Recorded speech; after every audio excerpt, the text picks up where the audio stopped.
Doctors, आज हम एक नया टॉपिक पढ़ेंगे, लंग्स के डिजीजेस। सबसे पहले अपन देखेंगे कि प्लूरल इफ्यूजन। प्लूरल इफ्यूजन में क्या रहता है कि जो हमारे लंग्स की प्लूरल कैविटी होती है, अगर वहाँ पर फ्लूइड भर जाता है तो हम उसे प्लूरल इफ्यूजन कहते हैं। फिर आता है हमारा एटलेक्टेसिस या फिर कोलैप्स ऑफ लंग्स। तो इसमें क्या होता है कि जो हमारा लंग्स होता है वो कोलैप्स करने लग जाता है। अब कोलैप्स करने की कोई भी वजह हो सकती है, या तो वहाँ फ्लूइड भर जाए, या फिर एयर भर जाए, या फिर नियोप्लाज्म हो जाए, तो कुछ भी कंडीशन हो सकती है जिससे हमारा लंग्स क्या कर रहा है, कोलैप्स कर रहा है। उसके बाद आता है हमारा न्यूमोथोरैक्स। न्यूमोथोरैक्स में मतलब मैं तो कंफ्यूज होती थी, बट आपका मुझे नहीं पता। मतलब मुझे ऐसा लगता था कि एयर जो है वो हमारे लंग्स में भर रही है, बट इसमें ऐसा नहीं होता। जो हमारी प्लूरल कैविटी होती है वहाँ पर एयर भरने लग जाती है, उसको ही हम कहते हैं न्यूमोथोरैक्स। इसके बाद आता है हमारा पल्मोनरी ट्यूबरकुलोसिस, जो कि सब जानते हैं कि टीबी के केसेस में तो ये माइकोबैक्टीरियम ट्यूबरकुलोसिस का कॉज करता है। ठीक है, फिर आता है हमारा सीओपीडी।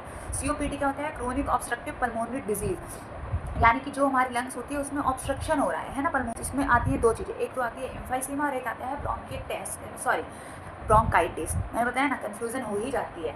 तो इम्फाइसीमा में क्या होता है कि इम्फाइसीमा में जो हमारी एयर की स्पेसेस होती हैं वो इनलार्ज हो जाती हैं, डिस्टल टू टर्मिनल, है ना, इनलार्ज हो रही हैं। या फिर ऐसा हो सकता है कि पेशेंट हो गया या फिर डिस्ट्रक्शन हो गया, उसकी वजह से क्या हो रही है, हमारी जो एयर स्पेसेस है वो इनलार्ज हो जा रही हैं। फिर आता है हमारा क्रॉनिक ब्रोंकाइटिस। तो क्रॉनिक ब्रोंकाइटिस के केस में क्या होता है, जैसे हमें समझ में आ रहा है कि ब्रोंकाइटिस मतलब आइटिस मतलब इन्फ्लामेशन, तो हमारे जो ब्रोंकाई होते हैं उनमें इन्फ्लामेशन हो जाता है। तो इससे हम क्लिनिकली क्या देखते हैं कि जो पर्सन रहेगा उसको 2 वर्षों से लगातार खांसी रहेगी, कम से कम 3 महीने में, है ना, कम से कम 3 महीने तो उसको खांसी रहेगी।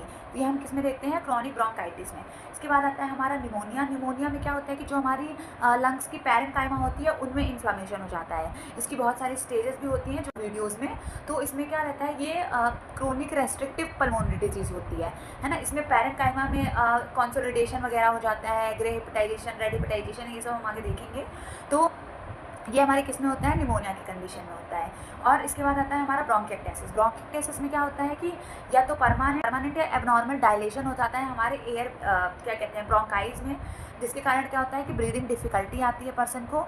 इसके बाद हम एक हमारा है अस्थमा। अस्थमा में क्या होता है कि जो एयर वे होता है वो क्या होता है, इन्फ्लेम्ड हो जाता है, नैरो हो जाता है। उसकी वजह से बहुत ज़्यादा म्यूकस का प्रोडक्शन होने लग जाता है और पर्सन को क्या होता है, ब्रीथिंग में डिफिकल्टी आती है।